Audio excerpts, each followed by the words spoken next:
tinotenda Mwari. Let's connect. Ndinotenda kuti sound yangu ya right. Ndinodawo mumwe anoconfirm kuti sound yangu ya is it clear? Is it good? If my sound is okay, just confirm so that I will start. Anyone to confirm if my sound is okay. Ndiri kunzwika here kwese kwamuri. Ndiri kunzwika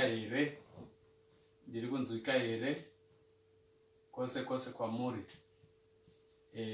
Anyone to confirm my sound? Anyone to confirm my sound?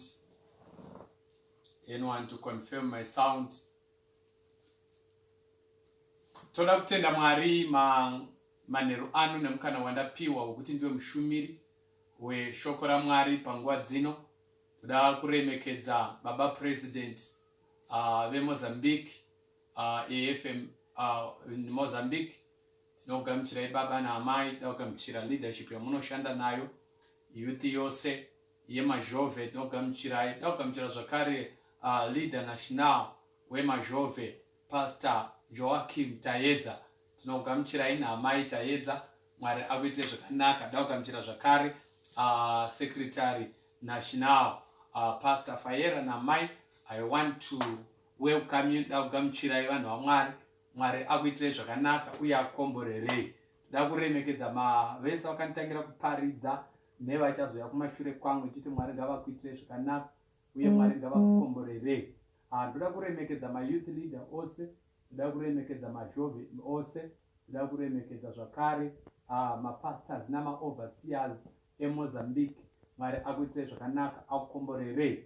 Ndoda kuti ndibve ndapinda mushoko raMwari randinoda kuti ndiverengese izwi raMwari ratakapiwa dingindira remusangano rinoti let my people go, kana kuti regedza vanhu vangu vaende. Ndinoda kufara nemushumiri wandatsika mutsoka dzake kuti une zvizhinji zvaatsanangura pamusoro pekubuda kana kuti let my people go. Ini ndoda kuti ndiverenge kuna Deuteronomy chapter number 8 verse number 1. Deuteronomy chapter number 8 verse 1. Deuteronomy chapter number 8 verse 1. Inoti murayiro wose wandinokurayira nhasi munofanira kuchenjera kuti muuite, kuti mugorarama nokuwanda nokupinda munyika yakapikirwa madzibaba enyu naJehovha muiite yenyu. Unofanira kurangarira nzira yose yawakafambiswa nayo naJehovha Mwari wako murenje makore awa 40 kuti akuninipise nokukuidza kuti azive zvaiva mumwoyo mako. Kana wakanaka uchida kuchengeta mirayiro yake kana kwete. Akakuninipisa akakuzisa nenzara akakugutsa nemana yawakanga usingazivi, kunyangwe madzibaba ako akanga asingazivi, kuti akuzivise kuti munhu haararami nezvokudya zvoga, asi kuti munhu unorarama nezvose zvinobuda mumuromo waJehovha. Ndoda kuti uverenge vhesi namba 7. Nokuti Jehovha Mwari wako unokupinza munyika yakanaka, nyika ine hova dzemvura namatsime namadziva akadzika anobuda pamipata namakomo. Ndoda kuti uverenge vhesi namba 17. Kuti urege kuzoti mumwoyo mako simba rangu nekugona kworuoko rwangu ndizvo zvakandiwanisa pfuma iyi, asi unofanira kurangarira Jehovha Mwari wako, nokuti ndiye unokupa simba rekufuma, kuti asimbise sungano yake yaakapikira madzibaba ako sezvaakaita nhasi. Tinoda kutenda Mwari nekuda kweizwi raMwari madekwana ano. Handina nguva yakareba ndichishumira, asi ndinotenda kuti Mweya Mutsvene uchatibatsira uye Mwari vachatiitira zvakanaka manheru ano. Ndinoda kupawo musoro wenyaya wandinoda kufamba nawo wandapa pasi pedingindira ratakapiwa, kana pasi petimu yatakapiwa inoti let my people go. Ndoda kuisa musoro wenyaya unoti do not forget, kana kuti usakanganwa, kana kuti rangarira, remember. usakanganwa, do not forget, usakanganwa. Now panapa tiri kuintroducewa kunyaya kana tiri kuziviswa kunyaya inobva kumashure ichitaura pamusoro pemurume anonzi Adam. Mushure mekunge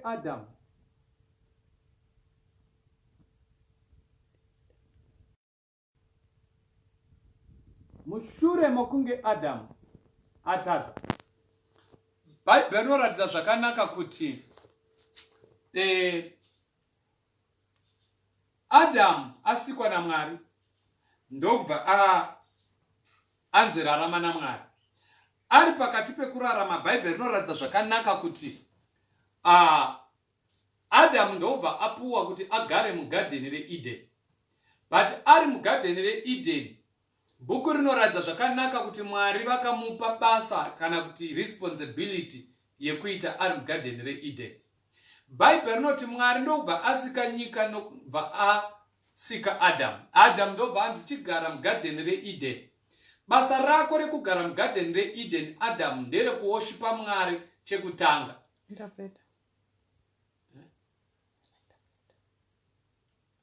Chekutanga kugara mugadheni reEden. Chechipiri, Bhaibheri rinoratidza zvakanaka kuti basa raAdam nderekuita take care of the garden of Eden. Basa raAdam nderekugadzira nekushanda ari mubindu reEden. Bhaibheri rinoratidza zvakanaka kuti Adamu ndobva apuwa zvokuita naMwari, ndobva audzwa mirayiro yemagarirwo anoitwa mugadheni reEden. Ndobva anzi usadya michero iyi. Bhaibheri rinoratidza zvakanaka kuti Mwari ndobva vataura naAdamu kuti usadya michero yandinokurayira nhasi. Michero yaari kurambidzwa, number 1, pakanga paine muti wainzi muti woupenyu. Number 2, pakanga paine muti wainzi muti wokuziva zvakanaka nezvakaipa. Mhosva yaAdamu ndeyekudya muti woupenyu iye asati abata basa, asati asenza mugadheni reEden. Nekuti ukanoverenga zvakazarurwa chapter number 2 pavhesi number 7, inoratidza zvakanaka kuti muti woupenyu unonzi ndewe vakakunda kana kuti vakaita overcome, ndo vanodya muti woupenyu. Kureva kuti Adamu akada kudya salad, Adamu akada kudya penjeni iye asati asenza. Chaifanira kutanga chaitika kusenza Adamu ozodya muti woupenyu. Bhaibheri rinoti Adamu atadza, Mwari ndobva vatadzwa kufadzwa nazvo. Bhuku rinoti Mwari ndobva vabudisa Adamu mugadheni reEden kana kuti mubindu mumunda weEden. Bhaibheri rinoti Mwari ndobva varayira macherubhimi akambenga achichengetedza Adamu ari mugadheni reEden. Panonzi neshoko raMwari Jehovha Mwari vanorayira vatumwa kukomberedza vakarurama. Bhaibheri rinoti Mwari ndokubva vabudisa Adamu mugadheni reEden. Adamu ndekuchitanga kurarama ari kunze kwebindu reEden. Mwari ndokurayira vatumwa kuti vachengetedze bindu, asi Adamu vasamutendera kuti apinde mugadheni reEden. Nemhaka yei Mwari vasina kutendera vaisa macherubhimi? Nekuti kana Adamu akadzoka akatanha muchero pamuti woupenyu, kunyange Mwari vanga vati anofa, akutanga kurarama nekusingaperi. Bhaibheri rinoti Jehovha Mwari ndobva varatidza kuti ndimwari vane tsitsi. Bhuku rinoti Mwari ndobva vaudza inonzi plan of salvation kana kuti nzira yekuponeswa, nekuti ndimwari vane tsitsi. Adamu Mwari vaunza nzira yekuponeswa, ndobva unonzwa kuna Genesis zvichinzi the seed of the woman shall bruise the head of the serpent. Zviri kureva izvo kuti mbeu yemukadzi ichapwanya musoro wenyoka. Bhaibheri rinoratidza zvakanaka kuti vanoziva sainzi kuchikoro kwatinodzidza tinoziva kuti mukadzi haana seed, mukadzi haana mbeu. But panapa Bhaibheri riri kuti mbeu yemukadzi ichapwanya musoro wenyoka. Zvaakureva izvo kuti murume ndiye ane seed. but mukadzi haana seed. But Bible rakuti seed yemukadzi kana kuti mbeu yemukadzi ndiyo ichapwanya musoro wenyoka. Zvakuratidza kuti nekuda kwekuti Adamu atadza, Adamu ane connection naJoseph.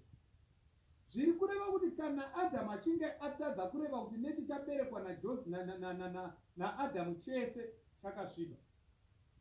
Hakuna chakasviba chinochenesa chakachena. Saka Mwari vari kuunza nzira yekuti chakachena chigone kuponesa nekusuka chakasviba. Bible noti Mwari ndobva vapinda muplan of salvation. Bible inoratidza zvakanaka kuti patazoverenga kubhuku yaExodus unonzwa Bible rakuti Mwari ndokubva murume anonzi Moses, Josefa ndokubva apinda muEgypt. But Joseph achipinda muEgypt, remember, ndopaakatanga kurota hope. Anorota hope zvisote zvichisungwa. Chake ndokubva chasumuka. Ndobva arota dzimwe hope. Zuva nemwedzi nenyeredzi zvichigwanama pamberi pake.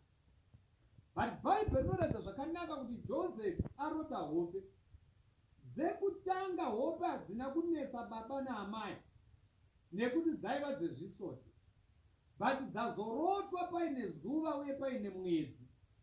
Baba ndopa vakavhunduka kuti asi uchatitonga kani, nekuti zuva nemwedzi zvaakumiririra baba naamai. Bible inoratidza zvakanaka kuti Mwari ndobva vataura naJoseph. Bhuku rinoratidza kuti Josefa ndobva aenda muEgypt. Achisvika imomo ndokuwana muna mambo asingazive Josefa. Bible inoratidza zvakanaka kuti Josefa apinda muEgypt ndokutanga kubata basa muEgypt. But ari muEgypt ngazvizikamwe kuti Joseph mumwe chete ndiye achatora rudzi rwake rwaIsraeri kuti rupinde munyika yeEgypt. Nyika yeEgypt generation ndobva yapinda rudzi rwaIsraeri ndobva wapinda munyika yeEgypt. But remember kuti rudzi rwaIsraeri ruri kupinda muIjipita nekuda kwomurume 1 anonzi Joseph. But kana Mwari vakuda kurangarira Israeri, vakuda kubudisa Israeri muEgypt, havatume vanhu vakawanda, but vanotuma murume mumwe chete anonzi Moses. Nekuti wapinzwa nemurume anonzi Josefa, but kana akubuda unobudiswa nemurume anonzi Moses. Saka zvandinoda kuita manheru anoda kubudisa Kristu muOld Testament. Bible inoratidza zvakanaka kuti Josefa rudzi rwaIsraeri ndobva wapinda munyika yeEgypt. Vagara munyika yeEgypt, Mwari ndobva vaudza a plan of deliverance kana kuti plan yesalvation. Bible inoratidza zvakanaka kuti Mwari ndokuchipinda muprocess yekuti vabudise Israeri muEgypt. Nokuti zvinofana kuzikanwa kuti isusu hatina kupinda muzvivi nekuda kwana Adamu wakawanda, asi takapinda muzvivi nokuda kwaAdamu mumwe chete. Uye kana taakubuda hatibudi muEgypt navarume vakawanda, tinobudiswa nemurume mumwe chete anonzi Jesu Kristu. Ukanozvitsvaga Jesu Kristu wacho haana chinonzi chakanaka, nekuti unonzi wanga ari mwana wakapenda kana mwana womuviri.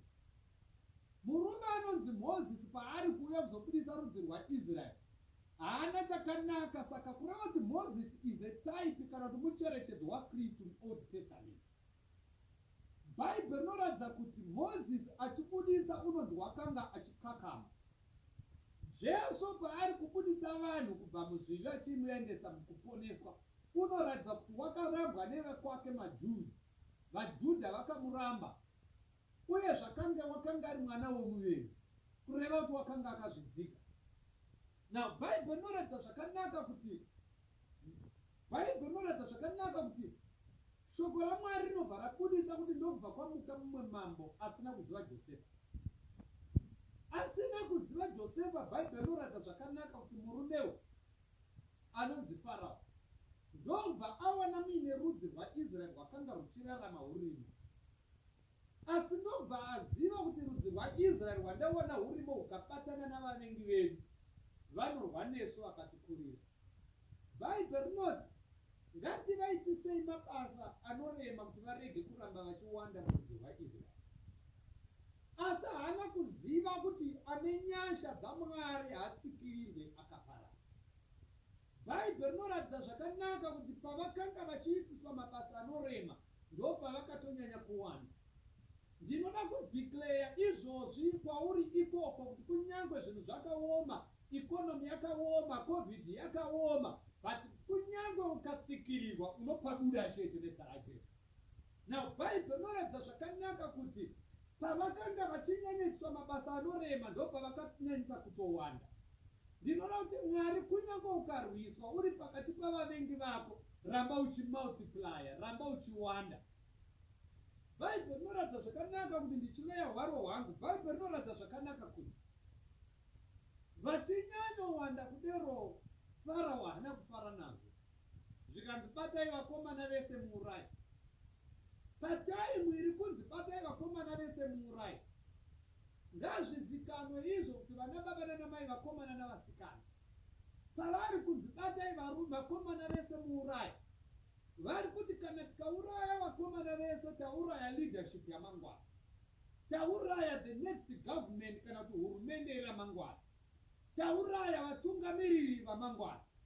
Pataimu iri kunzi vakomana vese ngavaurawe ndo taimu iri kufanira kuzvarwa Mozisi. Ukanoitarira kuNew Testament inoratidza taimu iri kuzvarwa Jesu ndo iri kunzi vakomana vese ngavaurawe. Saka Mozisi mabudiro ake vana baba nanamai achabuda sebukira nyoro rinobuda paivhu rakaoma. Bhaibheri rinoratidza zvakanaka kuti panguva iyoyo Mozisi ndobva aberekwa. Vari panguva Mozisi aberekwa ndo paakanorarama ari kumba kwaFarao. Ndiri kunzwika here zvakanaka inini panapa? Ndiri kunzwika here zvakanaka inini panapa? Bhaibheri rinoratidza zvakanaka kuti murume anonzi Mozisi ndobva akura. But achikura Bhaibheri rinoratidza zvakanaka kuti rimwe ramazuva ndobva abuda achiwaya-waya. Ndobva awana muIjipita nemuHebheru vachirwa. Bhaibheri rinoti Mozisi ndobva abata muIjipita ndobva amuuraya. Zviri kureva kuti Mozisi atotanga kupinda basa raachatumwa naJehovha iye asati atumwa. Atanga basa kureva kuti ini newe tisati tasvika pane ramangwana tinofanira kutanga kubata basa raMwari. Mozisi ndobva auraya muIjipita, Bhaibheri rinoti ndobva amuvika. Ndobva mangwana acho ndobva awana muIjipita nemuHebheru vachirwa. Bhaibheri rinoti Mozisi ndobva ada kuyananisa vaviri ava. Umwe muHebheru ndobva ati ndiye anoda kuita mutongi wedu, kureva kuti Moses is a type of a judge, kureva kuti Moses is a redeemer. Jesus Christ is a deliverer. Jesus Christ is a redeemer. I feel like preaching right now. Now Bhaibheri rinoratidza zvakanaka kuti murume ndobva awana vachirwa akati ndiye anoda kuita mutongi wedu. Unoda kuita here zvawakaita muIjipita wawakauraya? Waizviziva here wewe mwana wamai kuti kune vamwe vanhu vasingabetsereki? Paunoda kumuitira tsitsi anoda kutouraya ane tsitsi wacho. Bhaibheri rinotaura zvakanaka richibva rataura zvakanaka richiti murume anonzi Mozisi ndokubva rimwe zuva achipfudza makwai aJethro. Bhaibheri rinoti ndokubva aona gwenzi richipfuta. But gwenzi pariri kupfuta vana baba nanamai vakomana navasikana mazhove, gwenzi pariri kupfuta Mozisi ndobva atsauka akati rega ndiswedere ndione kuti moto uri kubvira moto rudzii. Pataimu anoda kusvika pagwenzi izvi ndobva raburuka rikati bvisa shangu dzako nokuti nzvimbo yauri itsvene. But Bhaibheri rinoti chakashamisa Mozisi ndechekuti gwenzi rakanga riri mukati memoto richibvira. But gwenzi pariri mukati memoto, bhuku rinoratidza zvakanaka kuti gwenzi rakanga richiratidza kubhuruma richibudisa maruva. Ndo zvandasumukira ipo pano nezita raJesu Kristu weNazareta kuti kunyange vakakukanda mumoto bhati ramba uchipfuta, kunyange mhepo dzikasumuka bhati ramba uchibvira, kunyange covid ikauya bhati iwe unorarama nezita raJesu, nekuti uri gwenzi riri mukati memoto bhati unorizisa kutsva. Ramba kutsva, ramba kurisa, ramba kubatwa nemakuhwa epasvondo, ramba kubatwa neupombwe, ramba kubatwa nezvivi zvenyika iyi. Woti ndichararama muMozambique, ndichararama muTete, ndichararama kuBeira, kuMaputo, kuInhambane, ikoko kwazvinoitika zvinhu zvakawanda. But ndicharamba ndiri gwenzi riri mukati memoto. Can I have my youth anotaipa kuti foko nezita raJesu Kristu weNazareta ndauya kuzodeclare kuti kunyange COVID ikauya iwe unorarama kunyange uri mukati memoto. Ndauya kuzodeclare nezita raJesu kuti kunyange zvirwere zvikauya unorarama nekuti uri gwenzi riri mukati memoto. Mozisi ndobva una gwenzi richipfuta asi gwenzi risiri kutsva. Munana hausi wekupfuta kwegwenzi, munana ndewegwenzi riri mumoto asi rinoramba kutsva. I feel like preaching. Uri muchechi mune makuhwa, uri muchechi mune mayuth ane musikanzwa, but uri pakati pavo iwewe ramba uchirarama zvakanaka pamberi paMwari. Iva gwenzi riri pakati pemakuhwa asi rinorarama. Iva gwenzi riri pakati pevasinganamata asi rinoramba rakachengeta kunamata. Bhaibheri rinorata zvakanaka kuti murume anonzi Mozisi ndobva apinda muprocess yekuita basa. Bhaibheri rinoti Israeri ndobva achema kuna Mwari, Mwari ndobva vapindura minamato yaIsraeri. But Bhaibheri rinoratidza zvakanaka kuti richipindura minamato waIsraeri, Israeri watova nemhinduro yekuti muchabuda muchienda kunyika yeKenani. Asi havatendere kuti Israeri abude asina leader mberi kwake. Bhaibheri rinototendera kuti Mozisi ambotanga azvarwa kuti vagogona kubuda. Bhaibheri rinoratidza zvakanaka kuti Mozisi ndobva azvarwa ndobva akura. Bhaibheri rinoti Mwari ndobva vataura naMozisi zvikanzi Mozisi ndoda kuti ubudise vanhu vangu. Enda unokonfranda Farao umudze kuti zvanzi naJehovha, ndoda kuti uregedze vanhu vangu vaende kunyika yandakataura. Bhaibheri rinoratidza zvakanaka kuti Mozisi ndobva ambopa ma-excuses ekuti ndinokakama. But Bhaibheri rinoratidza zvakanaka kuti Moses, I feel like preaching. Moses ndobva atanga kupinda muprocess yekutumwa naJehovha kuti ndanotaura naFarao kuti zvanzi naMwari, regedza vanhu vangu vabude vaende. Patime yaari kuenda kunoudza Farao, ari kumuudza message yabva kuna Mwari kuti zvanzi naMwari, regedza vanhu vangu vabude.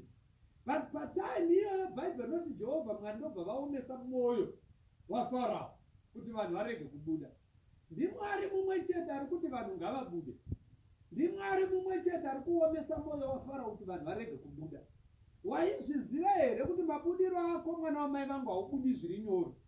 Zvinhu zvichiita sezvaramba kuroorwa kuchiita sekwanonoka, zvako ndiMwari ari kuomesa vavengi vako kuti kana zvako zvoitika hakuna unoramba kuti ndiMwari wakazviita. Nonoka zvako kubata mari, rega kuita chipambi kuti uiwane mari, but ramba wakamirira time yaJehovha ugotenda kuti ndiMwari akazviita. Bhaibheri rinoratidza zvakanaka kuti mwoyo waFarao ndobva wambooma, ndobva aramba kuti Israeri abude. Chakavanzika chiri kuita kuti mwoyo waFarao uome ndechekuti kana Mwari akasaomesa mwoyo waFarao, Israeri kubuda kwake kuchange kuri nyore, zvekuti anonokanganwa the hand of God kana kuti ruoko rwaJehovha pamberi apo. Asi Mwari ari kutendera kuti zvese zvimboitika. Matacha ndobva atumwa, nyika ndwizi ndobva hwasanduka ropa, mosquito nenhunzi ndobva dzauya dzikarova ushumiri. But Bhaibheri rinoti Mozisi muFarao ndobva aramba akaoma mwoyo. Pandinoda kuenda newe mwana wamai vangu ndepekuti message yatumwa naMozisi ndeyekuti regedza vanhu vangu vaende. But remember kuti message yatumwa naMozisi anokakama. Ngazvizikamwe naana baba navakomana vari pano kuti nyaya haisi yekukakama kwemuromo waMozisi, but nyaya ndeyekondendi kana kuti ndeyemharidzo yatumwa nemukomana anonzi Mozisi. Kune vakawanda vanotadza kutenda, vanotadza kugamuchira shoko nekuda kwaari kuriparidza, nekuda kwekukakama kwaari kuritaura, nekuda kwezvaakapfeka, nekuda kwekwaakaberekwa, nekuda kwekwaari kubva. Asi Mozisi ndobva auya nemeseji, zvikanzi ndatumwa naJehovha zvanzi regedza vanhu vangu vabude. Bhaibheri rinoratidza zvakanaka kuti time yekubuda kwaIsraeri ndobva yakwana. Ndakuda kuparidza mandirwana, time yekubuda kwaIsraeri ndobva yakwana. ngazvizikanwe navavengi vako kuti kunyange vakaramba vachirwa newe but nguva yako yokubuda ichakwana. Bhaibheri rinoratidza zvakanaka kuti Israeri ndobva apinda muprocess yekubuda. Patime yaari kubuda Israeri, buku rinoti ndobva abuda achifamba achienda kugungwa dzvuku. Ari munzira kuenda kugungwa dzvuku, Bhaibheri rinoti Farao ndobva asara, ndobva arangarira kuti vanhu vanga vachimuitira basa vaenda. Waizviziva here kuti vasinganamate vanoda kutora advantage yekunamata kwako iwewe? Nekuti Bhaibheri rinoti Mwari vanokomborera, vanoropofadza zvinobatwa namaoko ako. Saka the moment yaunopinda pakambani kunoshanda nekuti maoko ako akaropofadza, kambani yaunoshandira inobudirira, it will never broke. Why? Nokuti apinda basa wakaropofadza. But ndauya kwauri semwana wechidiki umozhorwa kuti shamwari unoziva here kuti ukavhura free market yako inobudirira, ukatanga musika wako unobudirira, ukaenda kunohodha uchitengesa mabhero anobudirira, ukaenda kunohodha mabhanana achitengesa anobudirira. Gona kugadzira kambani yako, gona kugadzira resource yako, gona kugadzira mafinances ako. Ine vakawanda vari kuenda kuchikoro ati kana ndapedza chikoro ndoda kuwana basa. Zvakanaka izvozvo, asi chakanyanya kukosha vakomana navasikana kugona kugadzira kambani yako kuti shoko raMwari rigozadziswa, rinonzi Mwari vakaropofadza zvinobatwa nemaoko ako. Bhaibheri rinoratidza zvakanaka kuti shoko raMwari ndobva rabudisa zvakanaka. Rinoti Israeri ndobva atanga kubuda achienda kunyika yeKenani. Patime yanosvika paRed Sea, Bhaibheri rinotaura zvakanaka richiti murume anonzi Moses Israeri ndobva asimudza meso ake ndokutarira mberi kwake, ndobva aona gungwa dzvuku. Paanocheuka kumashure ndobva aona Farao nehondo dzake vachitevera. Waizviziva here kuti muupenyu unorwa nehondo mbiri? Kune hondo yekutanga inorwa newe inobva nekumashure. Hondo yekutanga inobva kumashure ndomweya yedzinza raukaberekwa, mweya inoti baba vako vakafa vasina kuroora, kunyange newe unofa usina kuroora. Kune mweya yekwawakaberekwa inoti madzibaba ako akafa asina kubudirira, kana newe unofa usina kubudirira. Ndo the Egyptian system inoti kana wambobuda haikutendere kuti usvike kure kure, inoramba ichikutevera nokuda kukudzosa kwayakanga kuri. But ndauya semuranda waJehovha nezita raJesu Kristu weNazareta, kuti pese pawakanza usvike nezita raJesu, tanga kudeclare uri ipapo nezita raJesu Kristu, kuti ndinosimuka ndinobudirira chete nezita raJesu. Bhaibheri rinoratidza zvakanaka kuti kune hondo mbiri dzaunosangana nadzo. Hondo yekutanga ndeyekwawakaberekwa, isingati kuti ubudirire, inoti baba vako vakafa vasina kupfuma, kana newe semwana haupfumi. Inoti sekuru vako vakafa vasingadhiraivhe mota, kunyange newe semwana haudhiraivhe mota. Ndo mweya yekwawakaberekwa, hondo dzinobva nekumashure. Asi kune hondo dzinobva nekumberi dzinotaurwa neshoko raMwari kuti pavakanga vachienda mberi vakasangana neRed Sea. Ndo madhimoni anogarira kwauri kuenda kana kuti destiny yako yeramangwana. Mweya isingadi kuti uyambuke, madhimoni asingadi kuti ubate mari, madhimoni asingadi kuti ubate ramangwana, mweya yetsvina isingadi kuti ushande, mhepo dzisingadi kuti uchate uroorwewo. Bhaibheri rinoratidza zvakanaka kuti ndakuda kuparidza ndokune nyaya dzangu. Bhaibheri rinoratidza zvakanaka kuti Israeri ndobva asvika paRed Sea. Farao ndobva arangarira vatarega vanhu vaitishandira vachienda, ngativatevere.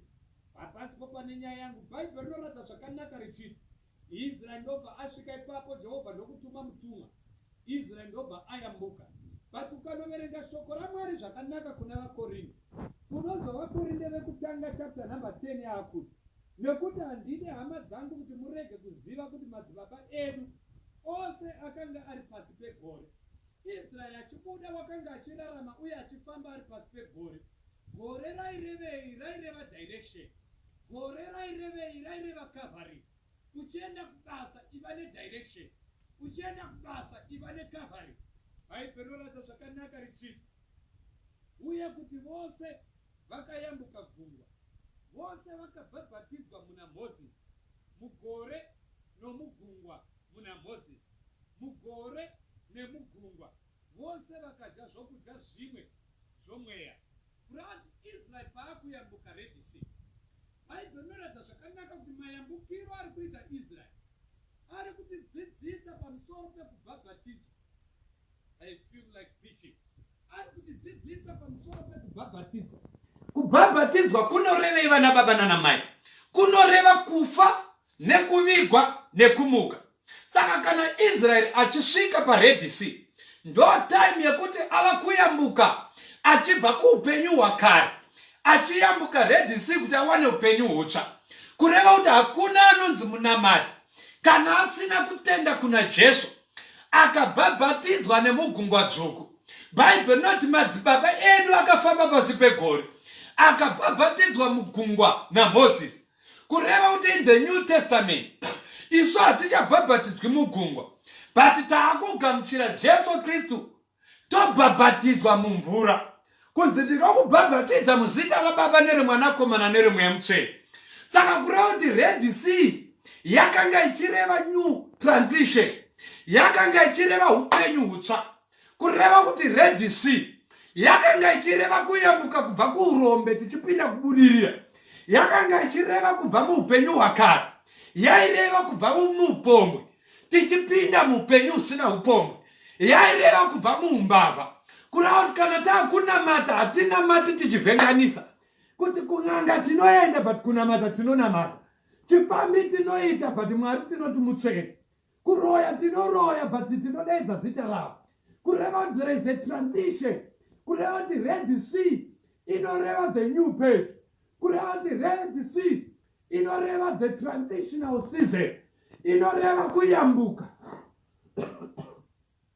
kubva kunyika yakare tichienda kunyika itsva. Bhaibheri rinoratidza zvakanaka ukariverenga, rinotiratidza zvakanaka kuti Israeri paari kuyambuka Red Sea akuyambuka kuti aende kunyika inorera uchi nemukaka. But waizviziva here mwana wamai vanhu kuti pese paunoda kuyambuka vavengi vanosimuka, pese paunobata mari vanosimuka. Iko zvino vakanyarara nokuti hauna mari muhomwe, iko zvino vakanyarara nokuti hauna chaunoacho. But time yaunotanga kusimudzwa naJehovha vachatanga kutaura nezvako, but tanga kudeclare nezita raJesu. Woti anosimudza marombe kubva muguruva achimagadza pamwe chete namachinda. Ndo zvandasumukira vana baba nana mai kuti kana Mozisi akati let my people go, ari kuti let my people go vaendepi? Patime ari kuti let them go, ari kuti vana vaIsraeri ngavabude mucaptivity vaende to the promised land. Ndo zvandasumukirawo semushumiri kuti tibuda munyika yeudhapwa tiende kunyika yeKenani inoerera uchi nemukaka. Wakavharirwa for a long time, wakabatirwa mari for a long time, wakabatirwa marriage for a long time, vakati urorwe for a long time, vakati mari haubati for a long time. But ndauyawo saMozisi masikati ano achiti mwana wedu Mozambique, simuka tiyambuke Red Sea tiende kunyika yeKenani, nyika inoerera uchi nemukaka. Hande kwatakagadzirirwa, hande kwazvinoitikira. Kana Mwari vakataura zvavakataura zvinoitika. Bhaibheri rinoti Israeri ndobva ayambuka. But time yaari kuyambuka, as I'm about to close, Israeri wayambuka, but achiyambuka ndobva anosangana neJeriko, hondo dzinobva nemberi. Waizviziva here kuti kune mweya isingadi kuti ubudirire? Kune hondo dzinogadzirwa naSatani dzisingadi kuti upfume. Kune mweya isingadiwo kuti ubate mari. Kune hondo dzinobva nemberi dzinogadzirwa navavengi vako. Mweya inoti ikakundikana kukubatira kubackground, inomhanya kunokubatira mberi kwauri kuenda. Bhaibheri rinoratidza zvakanaka kuti murume anonzi Mozisi, Bhaibheri rinoti ndobva afamba navana vaIsraeri achienda kunyika yeKenani.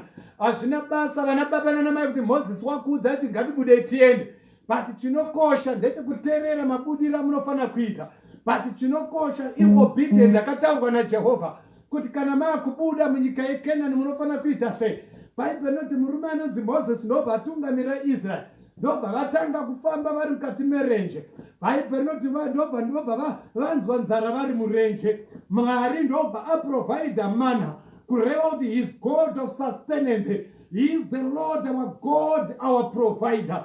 Hazvina basa kuti ikonomi yakaoma, but Mwari vachakuprovida.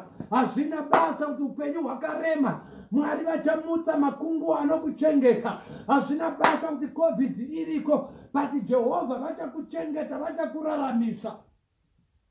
Bible inovaratidza zvakanaka as I'm about to close kuti Israel, Moses ndobva afamba naIsrael vachienda kunyika yeKenani. Remember kuti murume anonzi Moses kutungamirira kwake kwanga kusina kureruka, nekuti wakanga achitungamirira varume vakagara muutaka vane mifungo yechiIjipita, kureva kuti vana baba nanamai zviri nyore kubuda muIjipti, asi zvakaoma kuti chiIjipita chibude mhatire. Tine vakawanda vakati Jesu takugamuchirai, asi vachiri kurarama upenyu hwavairarama kare. Makuhwa vakanga vachiita vasati vonamata, ndo makuhwa vari kungoita kunyangwe nanhasi. Kuroya kwavakanga vachiita vasati vonamata, ndo kuroya kwavachiri kuita kunyangwe vari muchechi. Mishonga yavakanga vachibata vasati vonamata, ndo mishonga yavari kungobata vari muchechi. Chifambi chavakanga vachiita kumabhawa, iko zvino vakuchiita vari muna Jesu. But ndauya kuzodeclare vana baba nanamai kuti chakakosha hakusi kubuda munyika yeIjipita, but chakakosha ndechekusvika nyika yeKenani. Ndauya kuzokutaurira mwana wamai vangu, ndatumwa naJehovha kuti enda unovaudza kuti zvanzi naJehovha, let my people go. Asi kana tichinge tabuda mazhove, hatisvikei nyika yeKenani, ngatibatei pfuma yedu yeramangwana, ngatisvikei kudenga kwatakagadzirirwa naJehovha. Bhaibheri ndobva rataura zvakanaka richiti Moses ndobva avatungamirira, ndobva atanga kufamba navo vari murwendo rwekuenda kunyika yeKenani. Remember kuti nyika yeKenani pakanga paine nzira iri pedyo, asi Mwari wakavatenderedza nekurenje, kureva kuti mumwe nemumwe mulife yake ane renje rake raari kurarama. Umwe ari murenje rekurwara, kuti kana warwara unorasa Jehovha here. Vamwe vari murenje rekushaya mari, kana washaya mari unonamata Jehovha here. Vamwe vari murenje rekushaya basa, kana washaya basa unonamata here Mwari. Vamwe vari murenje rekusaroorwa, mereji yake inononoka, imwe mereji yake iri kunetsa. NdiMwari vari kukupinza murenje, asi vari kuti hande kunyika yeKenani, but rega kusara munyenje, hande nyika yeKenani. Bhaibheri inoratidza zvakanaka kuti Moses ndobva afamba navo, ndobva vadya mana murenje. Bhuku rinoti vachisvika paHorebu, ndopandoda kupedzera nyaya dzangu. Vachisvika paHorebu, bhuku rinoti Moses ndobva abvunza Mwari, nokuti vana vaIsraeri vaita nyota vari murenje paHorebu. Bhaibheri rinoti chibatisisa, Mwari ndobva vataura naMozisi zvikanzi chidzokera kuvanhu, unovaudza kuti zvanzi naJehovha, ndichakuprovidai mvura. Iwe Mozisi, ndoda kuti utaure kudombo. Iwe Mozisi, bata tsvimbo muruoko rwako. Kana madzokera, taura kudombo, richabudisa mvura, vana vaIsraeri vakamwa. Bhaibheri rinoratidza kuti Mozisi ndobva ataurwa naye naMwari. Remember kuti Bhaibheri raDheuteronomy pariri kunyorwa ndichipedzisa, Bhaibheri raDheuteronomy ibhuku yekuonekana kuti ibhuku yebhabhai. Moses akuadresa vana vaIsraeri achiziva kuti munyika yeKenani haachapindi. But nemhaka yei Moses ari kutadza kupinda munyika yeKenani? Nekuti patime Moses ari kurarama, rarangarira kuti ari kurarama pasi pemurayiro. Murayiro unoti zino kuzino, an eye for an eye, ziso kuziso, upombwe kuuraya. Saka kureva kuti ari kurarama pasi pemurayiro, hasati mumwaka wenyasha. Bhaibheri rinoratidza zvakanaka kuti murume anonzi Moses ndobva afamba navana vaIsraeri.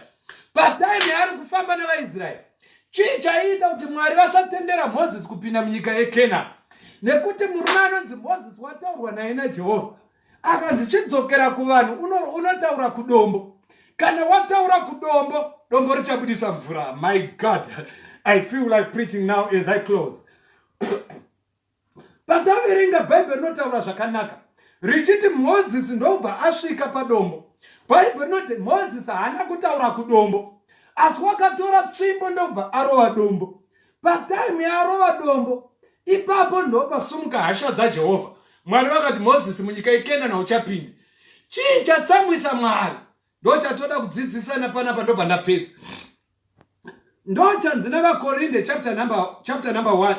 Vakorinde okutanga chapter number 1 verse number 10. Verse number 4. Yakuti vose vakanwa zvokunwa zvimwe zvomweya nokuti vakanwa padombo romweya. Dombo raakutaurwa kuna vakorinde riri kutaurwa riri kuOld Testament asi riri kunzi idombo romweya. Kureva kuti Moses paari kurova dombo haana kurova chinhu chiri ordinary but warova chinhu chiri supernatural, warova chinhu chiri spiritual, nekuti riri kutorifewa richinzi idombo remweya.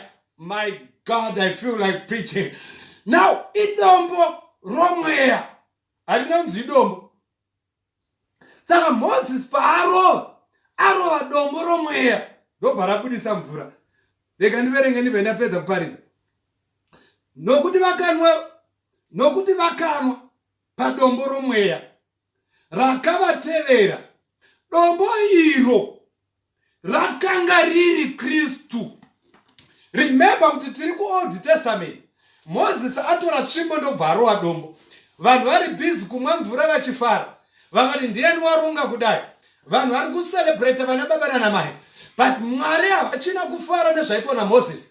Bhaibheri rinoratidza zvakadai kuti Moses arova dombo. Chii chatsamwisa Jehovha pakurova kwake? Chatsamwisa Mwari nokuti Mwari pavauya vati Moses taura kudombo. Moses ndobva atora tsvimbo ndobva arova dombo. Nyamba Moses paarova dombo arova Kristu. But arova Kristu nedanda. Time yekuroverwa kwaKristu haisati yakwana. Nekuti Kristu haasi kufanira kufa kaviri, anofanira kufa kamwe chete. Saka murume anonzi Moses atanga kuuraya Jesu kuOld Testament, iye Jesu achifanira kuzofa kuNew Testament. Saka chatsamwisa Mwari ndechekuti Moses auraya Kristu kaviri. Zvikanzi uchapinde munyika yeKenani, nekuti watora danda ukarova Kristu, time yake yokufa isati yakwana. Ndine vanhu vari kundinzwa here zvakanaka. Imbotaipa padhuze newe uti do not forget usakangano. Ndopa ndava kuda kuparidza as I close. Bhaibheri rinoratidza kuti dombo rarohwa Moses, vana vaIsraeri ndobva vatanga kupembera vachifara. Hapana akatsvaga kuti mvura yatiri kumwai iri kuenderana here nezvataurwa naMwari. Zvinonzi Moses taura kudombo usarova. Iye ndobva arova. Time yaarova dombo arova Kristu. Mwari ndobva atsanga. Vakati Kenani uchapinda. But Moses akati ndiri mutungamiri wakanaka. Handiti kana ini ndisingachapindi ndodzivisa vamwe kupinda. Akutanga kutaura navo puna bhuku yaDeuteronomy. Akuti vadikani maizviziva here kuti inini chanditadzisa kupinda nyika yeKenani inyaya dzekusateerera Mwari. Hazvina basa une hymn book yekuchechi kwako. Hazvina basa unoimba kwaya. Hazvina basa unoimba kuchoral group. Hazvina basa unoimba navamwe. But Bhaibheri rinoratidza zvakanaka kuti murume anonzi Moses ndobva atanga kutaura kuti maizviziva kuti ndakakutakurai kubva kuIjipita kuti ndiende nemi kunyika yeKenani. Makapinda pane zvinorwadza ndikafamba nemi. Ndakapinda nemune zvihuta tikafamba tese. Takafamba nepaitsikwa nezvinyoka nezvinyavada.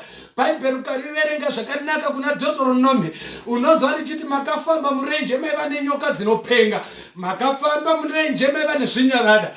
Makafamba murenje rakanga rine nzara. But Mwari wakakupunyutsai.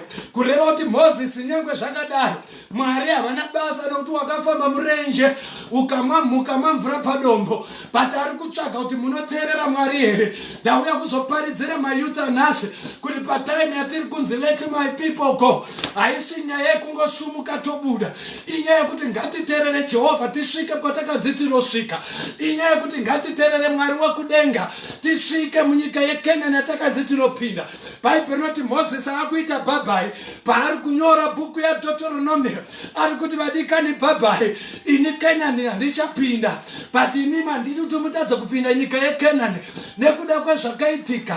Saka ini ndatadza kupinda nokuti handina kuteerera Jehovha. But imimi kuti mupinde nyika yeKenani chigonai kuteerera Jehovha. Unonzwa pachapter number 8 verse number 1 akuti kana makuda kupinda munyika yeKenani teererai mirayiro yaJehovha yaakakurayirai. Mirayiro yandinokurayirai nhasi itai yose kuti mupinde munyika yeKenani. Waizviziva here kuti kurooreka unorooreka but chichakutadzisa kusateerera Mwari? Waizviziva here kuti Kenani unopinda michato vana baba nana mai muchatata vakomana navasikana muchapembererwa but kuti ugone kuzvibata you need obedience in your life. unofana kugona kuteerera Jehovha. Saka Moses ari kuti chakanditadzisa kupinda munyika yeKenani kusateerera Jehovha. Ndozvandauya kuzodeclare. Vana baba nana mai teererai Jehovha, vakomana nevasikana teererai Jehovha, kuti mugone kupinda nyika yeKenani. Saka Moses paakutaura akuti bhabhai, zvakanditadzisa ngazveko kukutadzisai kuti ini nyika yeKenani handichapinda nekuti ndakatadza kuteerera Jehovha. But Bible rinobva richiti, asi inini rudzi rwaIsraeri mukateerera Jehovha Mwari wenyu muchapinda. Muchinge mapinda munyika yeKenani, ndoda kuti udze munhu ari pedyo newe kuti Kenani ndinopinda, iti muchato ndinochata, iti kuroorwa ndinoroorwa, dzimba dzakanaka ndichavaka, mota ndichadhiraivha, vana vachaenda kuzvikoro zvakanaka. Udza munhu ari pedyo newe kuti yunivhesiti ndinosvika, mairiko makungwa ndinoenda.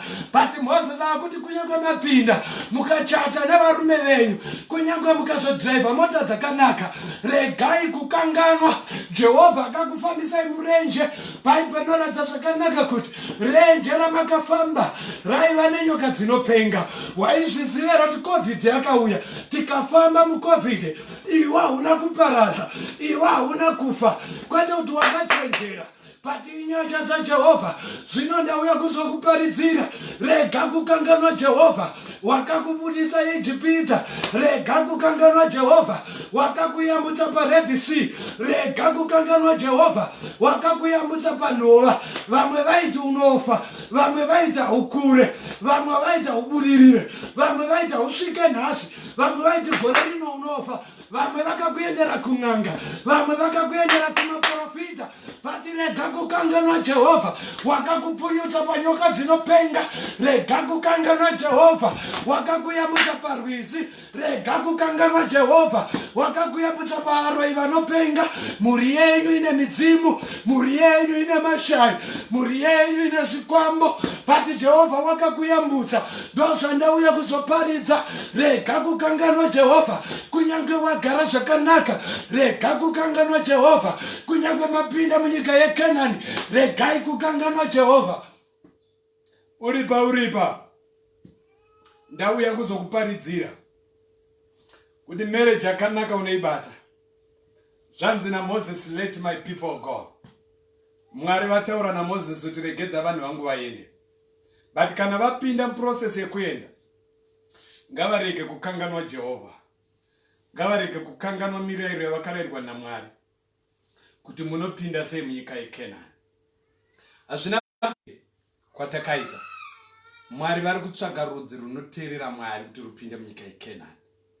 Ndiripo pano ndinozvinzwa kuti wava pedo neKenani. Ndiripo pano ndinozvinzwa kuti wava pedo nemuchato wako. Ndiripo pano ndinozvinzwa kuti wava pedo nemunana wako. Wava pedo nekuroorwa kwako. Wava pedo neramangwana rakanaka. Wava pedo nekuchata kwako. Asi shoko raMwari rinotaura zvakanaka richiti, musakanganwa Jehovha Mwari. Kunyange mazobata mari yakawanda pamaoko enyu. Bhuku kuna Deuteronomy chapter number 8 verse number 17 na 18. Inoti murege kukanganwa kuti Jehovha ndo vakakupai simba rekufuma. Uri zvauri nhasi, kwete noti wakangwara. Uri zvauri nhasi, kwete nekuti wakadzidza. Uri zvauri nhasi, kwete nekuti unogona kubata. But uri zvauri nhasi nekuda kwaJehovha Mwari. Rega kukanganwa ruoko rwaJehovha. Rega kukanganwa Jehovha Mwari. Ndoda kuti uri kwauri ikoko, usumudze maoko ako nezita raJesu. Uti munyika yeKenani ndinopinda. Uti ndinoroorwa. Uti ndinochata. Uti ndichadzidza. University ndichaenda. Kucollege ndichasvika. Marriage ndichaibata. Vana vangu vachakomborerwa. Kenani yangu ndinopinda. Asa ndidi kukanganwa Jehovha Mwari. Remember the Lord your God. Rangarira Jehovha Mwari wako. Akakufambisa all the way from Canaan. 40 years muri murenje. Vamwe vako vakafa. Vezera rako vakafa. Vawakadhakwa navo vakafa. Vawakaita chifambi navo vakafa. Vawakaputa mbanje navo vakafa. Asi rega kukanganwa. Jehovha Mwari wakakusimudza. Ndoda kuti wakamira ipapo, simudze maoko ako, udeclare nezita raJesu, uti Kenani ndinopinda. Asi handidi kukanganwa Jehovha Mwari. simudza ruoko rwako uri pauri utange kunamata kuna Mwari. I declare in the mighty name of Jesus, I can see a turnaround in your life. Ndinoona ramangwana rako rakajeka. Simudza izwi rako namata uri ipapo. Simudza moyo wako pamberi paJehovha. Uti handidi kutadzira Mwari, handidi kutadza kupinda munyika yeKenani saMoses. Akanzitaura iye ndokurova, akanzitaura iye ndekurova. Handidi kuti nditadze kupinda munyika yeKenani, nekuti Mwari vakanditirega chipfambi ini ndikachita, vakanditirega mbanje ini ndikaputa, vakanditirega kudhakwa ini ndiri kudhakwa, vakanditirega chitsotsi ini ndiri kutsotsa. But shoko raMwari kuti kana muchida kupinda munyika yeKenani, itai mirayiro yose yandinokurayirai nhasi. In the mighty name of Jesus. Mwari akuitire zvakanaka, young people. Mazhove, Mwari akomborerei, muchengetwe naMwari. Kenani unopinda. Uchifamba, unyangwe hondo dzikasimuka, iti Kenani ndinopinda. Nyangwe mari ikaita seinonetsa, iti asi Kenani ndinopinda. Nyangwe vana vako vakaita sevane musikanzwa, iti asi Kenani ndinopinda. Nyangwe zvinhu zvikaita sezvakaoma mulife yako, iti asi Kenani ndinopinda. Simudza izwi rako uri pauri ipapo, utange kunamata kuti Mwari, ndinoda kugona kuteerera Mwari. Shoko renyu ndarinzwa kuti zvakanzi Moses, enda unoti vanhu vangu ngavabude vaende kunyika inoyerera uchi hwomukaka. Ndinosvika sei kunyika yeuchi hwomukaka? Ndinosvika nekuzvininipisa, ndinosvika nekuteerera, ndinosvika nekutsungirira pakunyengetera. Ndinosvika sei munyika yeKenani? Ndinosvika munyika yeKenani nokuramba ndakatarisa kuna Mwari, ndisingatarise zvakandikomberedza. Usakanganwa Jehovha Mwari wako. Ndakuitira zvakanaka. God bless you, good people. In Jesus' name, amen. Can you type amen? In Jesus' name, amen. God bless you, good people. In Jesus' name, amen. Amen.